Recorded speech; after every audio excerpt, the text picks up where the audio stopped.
साथियों, जय सिंह, नाम रंजीत सिंह और आर्थिक नगरी मुंबई से आया हूं। मैं एक किसान का बेटा हूं। मेरे पिताजी एक किसान हैं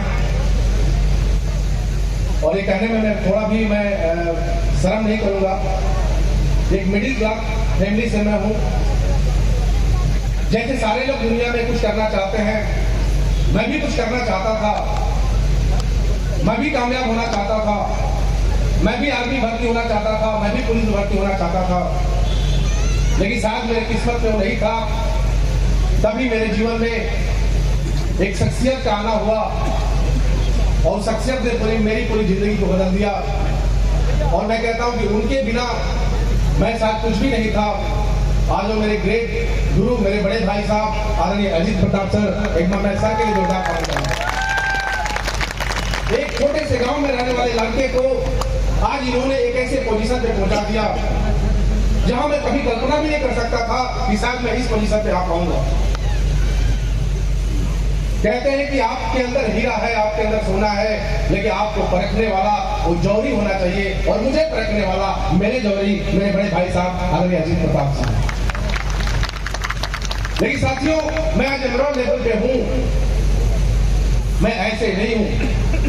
कहते हैं कि जीवन में जो भी कामयाबी होती है वो आपसे संघर्ष मांगती है। और सतीश पंडित जी कहते हैं कि दर्द की कोख से कामयाबी का जन्म होता है। और उसी तरह से उसी दर्द की कोख से मेरी भी कामयाबी आई है। जब मैंने इस बिजनेस की शुरुआत की और अपने इलाके में जब मैं लोगों से बात करता था, कोई सुनता नहीं था। सब लोग मना कर देते थे कि फालतू काम है। लोग मेरे बैकग्राउंड को देखते थे कि ये बेकार काम है। मैं हार गया, मैं हार जाता था। बहुत सारे दोस्तों को बताया, उन्होंने भी नहीं सुना। लेकिन कहते हैं कि जो जीवन में होने वाला होता है वो होता है। दुनिया कोई ताकत को रोकती नहीं है। तभी मेरा बिजनेस हमारे शहर से, हमारे जिला से, हमारे स्टेट से बाहर मेरा बिजनेस नागपुर गया।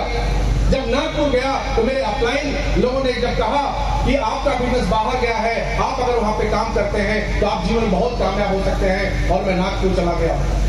आपको मैं बताना चाहता हूं कि नागपुर जाना एक घटना नहीं थी, लेकिन नागपुर जाना था और इस बिजनेस को खड़ा करना था, इस बिजनेस को बिल्ड करना था। रंजीत सिंह बनारस से मोटरसाइकिल चला के नागपुर चला गया। वो जुनून था, वो पागलपन था, क्योंकि मुझे कामयाब होना था। और मैं मोटरसाइकिल चला के नागपुर चला गया। और नागपुर जाने के बाद भी जिंदगी आसान नहीं थी। एक अनजान शहर में, एक अनजान भाषाओं के बीच में मैंने इस बिजनेस की शुरुआत की। लोगों से बताना शुरू किया, लोगों को समझाना शुरू किया। और मैं एक छोटे से कमरे में रहता था जहां पे जमीन पे बिछा के मैं सोता था। एक पंखा हुआ करता था जो आवाज करता था।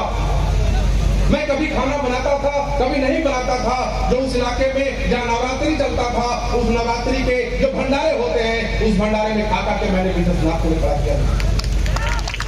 और हमारे गुरुदेव सुजीत सर कहते थे कि आप नागपुर में हैं तो कभी कभी शादियों में भी आप चले जाइए। मैं कभी कभी अनजान शादियों में जाके भी खाना खाके मैंने इस बिजनेस को करा। वही नहीं, मैं जिस काम को करता रहा, बहुत सारे चैलेंज आए, लेकिन उस चैलेंज को मैं फेस करता रहा, उस चैलेंज को मैं झेलता रहा, उस संघर्ष को मैं अपने जीवन में उतारता रहा। क्यों? क्योंकि मुझे कामयाब होना था, मुझे सफल होना था। क्योंकि मैं इस बिजनेस में जब आया, उसके पहले मैं कुछ भी नहीं था। लेकिन जब मुझे इस बिजनेस को पढ़ने का, समझने का मौका मिला तो मुझे एक ही बात समझ में आई कि रंजीत सिंह, तुमको इस जीवन में ये बिजनेस मिला है, ये मौका मिला है। तुम वो काम कर जाओगे तो तुम्हारे आने वाली 7 पीढ़ियां देखती रह जाएगी, कोई नहीं कई बार। और ये मुझे मौका मिला। और ये अभी जो शुरुआत है, ये सिर्फ मौका है। अभी तो कहानी शुरू होने वाली है। अभी तो एक छोटा सा लेवल एमरॉल्ड है। अभी तो लाखों रुपए की महीने की इनकम शुरुआत हुई है। लेकिन ये मेरा टारगेट है कि जब तक महीने के 5 लाख रुपए महीने की इनकम नहीं, रंजीत सिंह चैन से बैठने वाला नहीं। और 100% होगा। और आप भी इस कामयाबी को लेने के लिए यहाँ पे आएंगे। लेकिन साथियों, संघर्ष करना होगा। जब मैंने जीवन में संघर्ष किया और संघर्ष के बाद जब मेरी कहानियां बनी, जब लोग मेरे को सुनना शुरू किए, वो सारी जो संघर्ष कहानी है वो कहानी बन गई। और मैं लास्ट में कहना चाहता हूँ कि धीरू है भाई अंबानी की कहानी पढ़ी जाती है, मुकेश अंबानी की कहानी पढ़ी नहीं जाती है। साथियों, जिंदगी में कभी कभी मौका मिलता है कहानियां बनाने का। बनाकर ये कहानियां, और रंजीत सिंह उसी ने पैदा हुआ है कि मैं भी एक दिन कहानी बनाऊंगा जहां दुनिया सुनेगी और दुनिया लोगों को दिखाएगी। ये रंजीत सिंह है, इसकी कहानी को देखो। नमस्कार, थैंक यू, जय श्री राम।